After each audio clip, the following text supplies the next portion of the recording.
नमस्कार प्यारे बच्चों, इस वीडियो में 9th क्लास के मैथ सब्जेक्ट के चैप्टर नंबर 9 समांतर चतुर्भुजों और त्रिभुजों के एक क्षेत्रफल की एक्सरसाइज 9.4 कर रहे हैं, जो हमारी ऑप्शनल एक्सरसाइज है। क्वेश्चन नंबर 3 स्टेटमेंट देखिए क्या कहता है। आकृति में, इस आकृति में A B C D D C F E और ए बी एफ ई समानांतर चतुर्भुज हैं।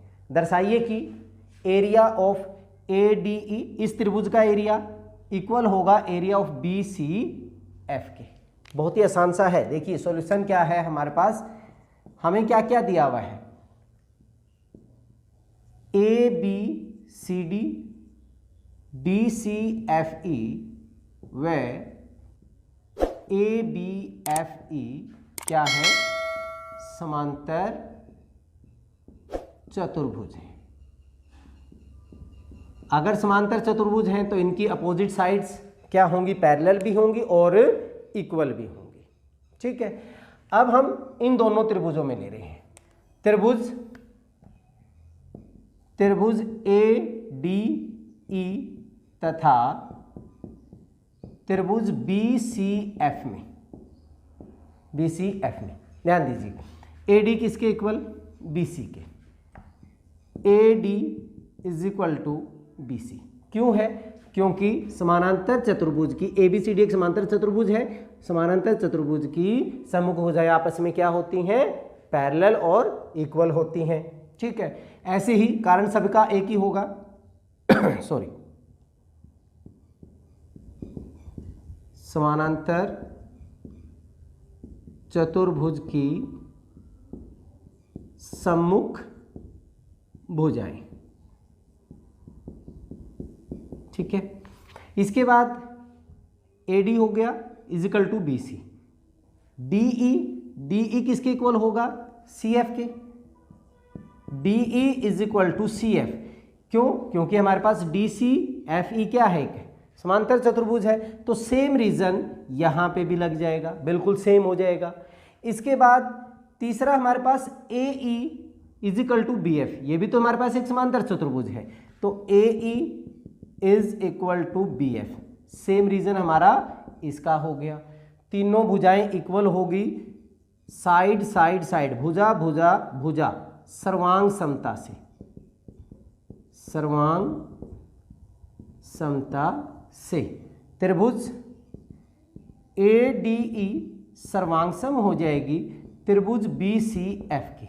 अगर सर्वांगसम होगी तो इनका एरिया, सर्वांगसम चीजों का, सर्वांगसम आकृतियों का एरिया क्या होता है, बराबर होता है। So area of ADE is equal to area of BCF। बहुत ही आसान सा था, हेंस प्रूव। चलिए अब क्वेश्चन नंबर 4 करते हैं। क्वेश्चन नंबर 4, आकृति में, इस आकृति में ABCD एक समानांतर चतुर्भुज है। ABCD ये हमारी समानांतर चतुर्भुज, मतलब इसकी अपोजिट साइड पैरेलल और इक्वल होंगी।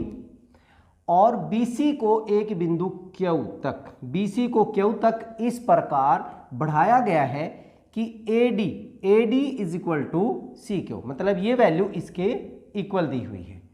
यदि AQ भुजा DC को P पर प्रतिच्छेद करे, यदि AQ भुजा DC को P पर प्रतिच्छेद करती है, तो दर्शाना है कि area of BPC is equal to area of DPQ। इस ट्रायंगल का एरिया इस ट्रायंगल के इक्वल है। चलिए जो पहले हमें दिया है वो लिख लेते हैं हम। क्या दिया है, ABCD एक समांतर चतुर्भुज है, वह और क्या दिया हुआ है, AD is equal to CQ, AD is equal to CQ। अच्छा, समांतर अगर चतुर्भुज होगी तो हमारे पास अपोजिट साइड्स, ये हमें हमेशा ध्यान में रखना होता है। हमने सिद्ध क्या करना है,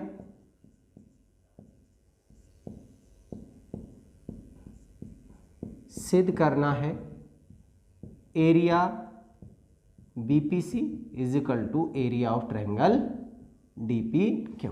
हम एक रचना कर लेते हैं, A को C से मिला लेते हैं,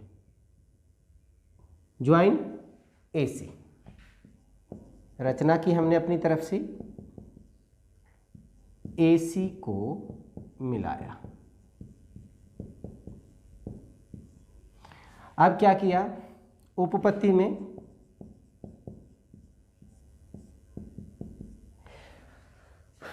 अगर मैं इस ट्रायंगल की ACP और BPC की बात करूं, क्योंकि AB हमारे पास CD के क्या है, पैरेलल है। ये दोनों त्रिभुज, कौन सी त्रिभुज मैंने बोला, APC और BPC, दोनों ही समान आधार और समानांतर रेखाओं के बीच में, तो इनका एरिया क्या हो जाएगा, इक्वल हो जाएगा। उपपत्ति में हम क्या लिख रहे हैं, area of triangle APC is equal to area of BCP। Area of triangle BPC या PC, उससे कोई फर्क नहीं पड़ता, BPC। कारण क्या देंगे, समान आधार, और वो समान आधार कौन सा है, PC, तथा समानांतर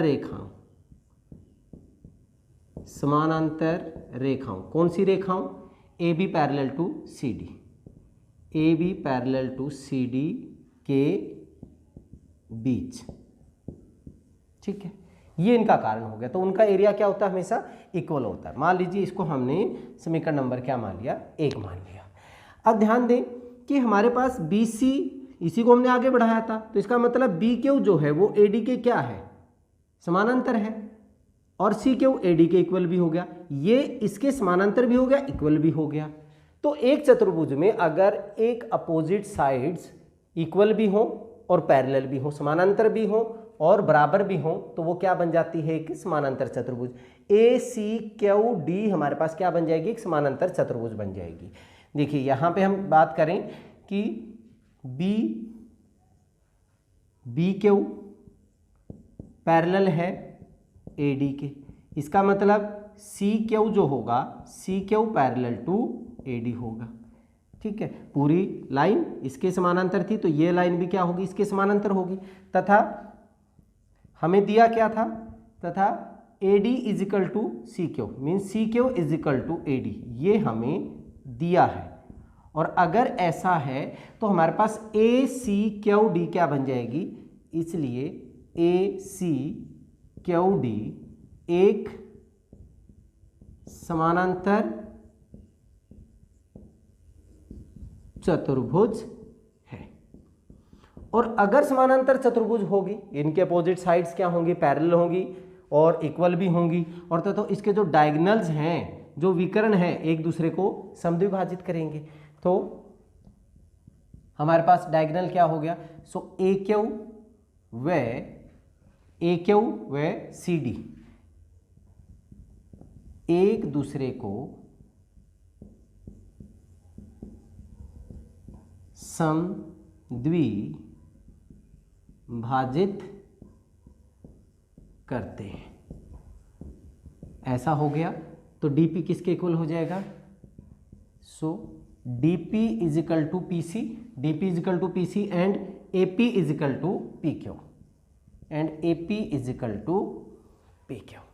ठीक है, अब हम दो त्रिभुजें ले रहे हैं। एक त्रिभुज तो हमने ले ली DPQ और दूसरी त्रिभुज हमने ले ली APC। त्रिभुज DPQ तथा त्रिभुज ADPQ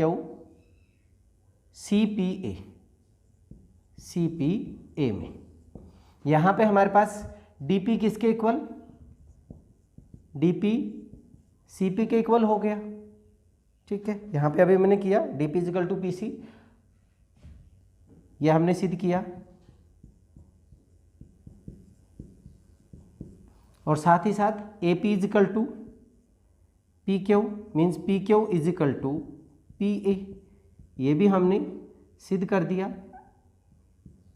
ठीक है, और ये वाला जो एंगल होगा, ये वाला angle DPQ angle D P Q C P A के इक्वल होगा। सी पी ए इसको हम क्या बोलते हैं, वर्टिकली अपोजिट एंगल, शीर्षाभिमुख कोण, शीर्षाभिमुख कोण, वर्टिकली अपोजिट एंगल। तो side side side side equal होगी, एंगल इनके बीच में हो गया, कौन से साइड एंगल साइड नियम से, सर्वांग समता से, ये दोनों ट्रायंगल क्या हो जाएंगी, सर्वांग सम हो जाएंगी। सो ट्रायंगल डी पी क्यू सर्वांग सम हो गया ट्रायंगल सी पी ए के, और अगर सर्वांग सम होगी तो उनका एरिया भी क्या होगा, इक्वल होगा। इसलिए area of D P Q is equal to area of C P A, और ये मैंने समीकरण नंबर क्या मान ली, 2 मान ली। अब समीकरण नंबर 1 में देखें, एपीसी या सीपीए, एपीसी या सीपीए का मतलब वही है, तो यहां से ये इसके भी इक्वल है बीपीसी के, और ये वाली ट्रायंगल डीपी के भी इक्वल है, तो दोनों से हमारे पास ये वाली ट्रायंगल का एरिया इसके इक्वल हो जाएगा।